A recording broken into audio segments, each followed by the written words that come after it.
Halo, Sobat Sejarah. Selamat datang di channel kami, tempat di mana kita akan menyelami kisah legendaris dan sejarah menarik dari seluruh penjuru Indonesia. Dari kerajaan-kerajaan kuno hingga mitos yang masih hidup hingga kini, kita akan mengungkap cerita yang jarang diketahui. Jangan lupa untuk like, subscribe, dan aktifkan lonceng notifikasi, agar tak ketinggalan cerita seru lainnya.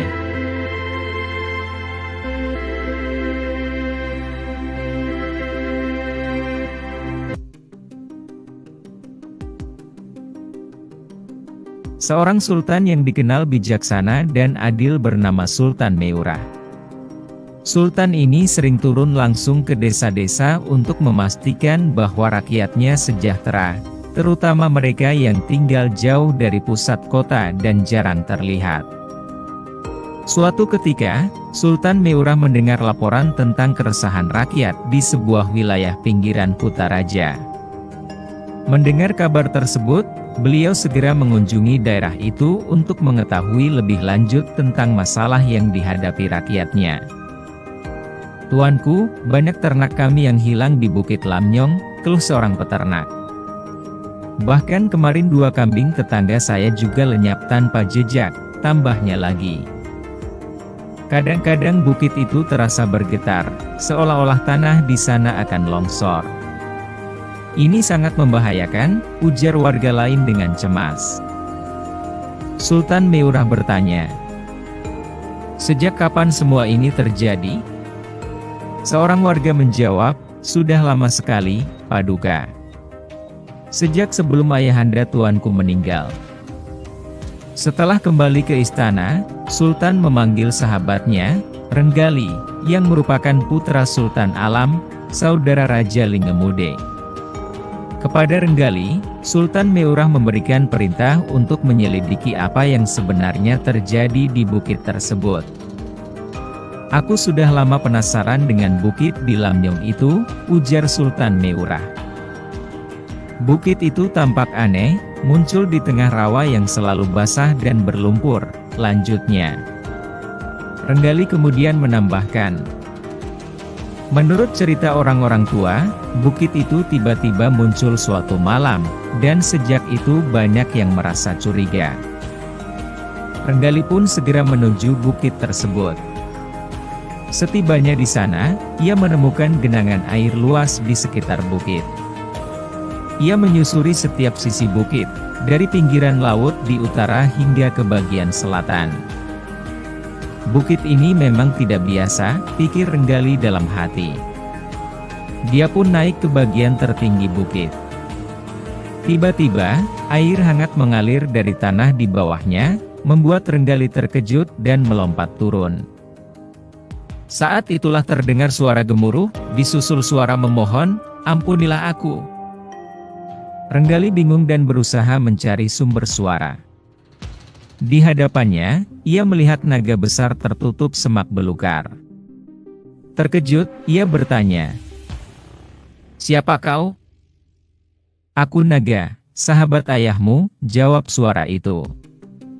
Semakin lama, air mengalir lebih deras dari bukit itu, membasahi kaki Renggali. "Di mana Sultan Alam?" "Aku ingin membuat pengakuan," lanjut naga itu. Renggali dengan cepat kembali ke istana untuk melaporkan pertemuannya dengan Sultan Meurah. Setelah mendengar laporan tersebut, Sultan Meurah pun bertanya, "Apakah itu naga hijau yang pernah hilang bersama ayahmu?" Mereka kemudian memutuskan untuk kembali ke bukit itu bersama-sama. Sesampainya di sana, terdengar lagi suara dari bukit. "Mengapa Sultan Alam tidak datang?" Sultan Meurah menjawab, "Beliau sudah lama meninggal." "Mengapa kau berada di sini, naga hijau? Kami kira kau sudah kembali ke negerimu." Gemuruh besar terdengar dari bukit itu, membuat orang-orang di sekitar ketakutan. Naga hijau akhirnya mengakui kesalahannya, "Hukumlah aku, Sultan Meurah. Aku telah berkhianat kepada sahabatku, Raja Linge. Aku mencuri kerbau putih hadiah dari Tuan Tapa dan bahkan membunuh Raja Linge." Renggali mendengar pengakuan ini dengan tubuh gemetar. "Bagaimana bisa kau membunuh sahabatmu sendiri?" tanyanya. Naga hijau pun bercerita bahwa ia diperintah untuk mengantarkan pedang kepada sahabat-sahabat Sultan Alam, serta kerbau putih untuk Sultan Alam. Namun di sepanjang perjalanan, godaan untuk menyantap kerbau-kerbau itu semakin besar, hingga akhirnya ia mencuri sebagian dan memfitnah binatang lain sebagai pelakunya. Ketika Raja Linge akhirnya mengetahui kebenaran tersebut, naga dan Raja Linge bertarung, dan dalam perkelahian itu, naga hijau membunuh sahabatnya. Sultan Meurah pun memberi wewenang kepada Renggali untuk memberikan hukuman kepada naga hijau. Namun, Renggali berkata, "Ayahku tidak pernah berniat membunuhmu, begitu pula dengan aku. Aku akan membebaskanmu." Namun naga hijau tetap memohon untuk dihukum. Sultan Meurah dan Renggali kemudian mencabut pedang yang menancap di tubuh naga. Dan setelah pedang itu dicabut, naga hijau mulai bergerak perlahan-lahan menuju laut. Dalam perjalanannya, ia meninggalkan jejak yang kemudian menjadi sungai kecil. Tempat itu kemudian dikenal sebagai Alue Naga, dengan rawa-rawa dan sungai kecil yang terbentuk dari air mata penyesalan seekor naga yang telah mengkhianati sahabatnya.